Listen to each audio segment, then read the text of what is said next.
All right, so now we're going to start talking about, or we're going to talk a little bit about the assassination of President Lincoln.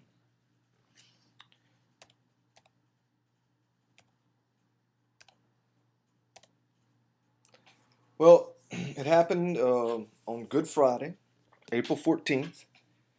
Um, President Lincoln in Washington, D.C. brought his wife, Mary Todd, to a play at Ford's Theater called Our American Cousin. And John Wilkes Booth um, entered the box that Lincoln was watching, where Lincoln was watching the play, and placed his derringer on the back of the armchair and bam, shot Lincoln through the head. An army officer rushed to Lincoln's aid, but Booth slashed at him with a dagger and leaped onto the stage, twisting his ankle. And people said that he said, "Sic semper tyrannis," which meant, "Thus be it forever to tyrants."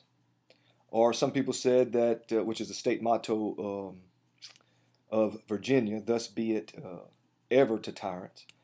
Or some people said this, he said that the South is avenged. I mean, this was really ironic in a way because, as we mentioned before, Lincoln was actually the South's best friend at this time because he wanted a lenient Reconstruction. He wasn't looking for revenge. And Booth ran off. Eventually, he was caught and shot in Port Royal, Maryland. And this was part of a larger conspiracy in which Booth was a part of, and several other men tried to kill members of Lincoln's cabinet.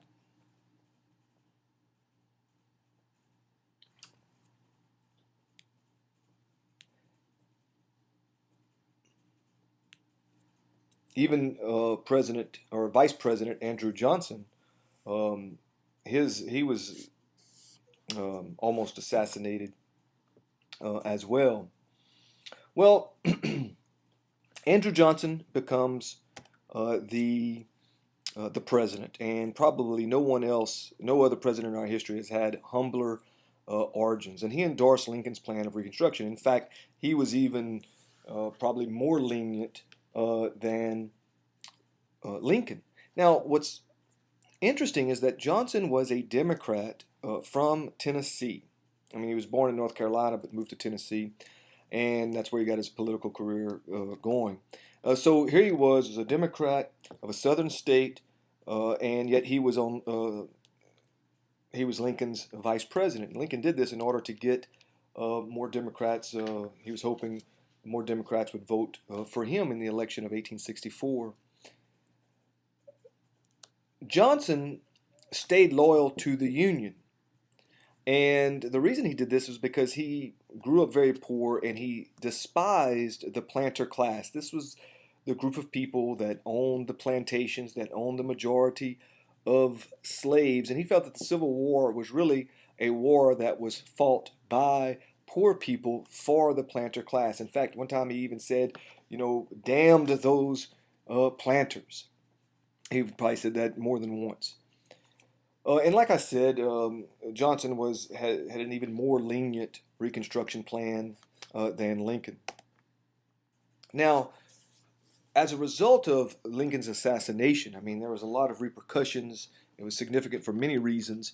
But what we see is Johnson coming into office, and we see a transition from presidential or moderate Reconstruction to what's known as congressional Reconstruction or radical Reconstruction. Now, why is this? Well, first of all, the South just began voting in their old representatives that they had voted in prior to the Civil War. And people were like, why did we fight the Civil War if the same thing was going to happen?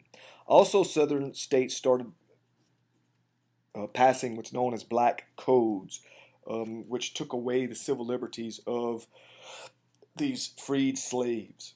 They had curfew laws, for example. They had vagrancy laws. If you were a slave on a plantation and you decided to, maybe you were in Alabama and you wanted to go to see if you can find your family that had been sold to a planter in Mississippi and you want to see if you can find your mother and father, and you took off on the road, they'd pick you up, bring you to jail, and your former owner, I mean, it's hard to say it that way, but that's how it worked, would go to the jail and say, listen, I'll bail you out, but you have to come work on my plantation for, the next 6 months to pay me back. And so uh, this person would do that and work for 6 months, and then after 6 months would take off again. They would do the same thing. You couldn't just walk, freely on the road, and so you would be considered a vagrant if you didn't have working papers or papers showing that you work for someone or whatever.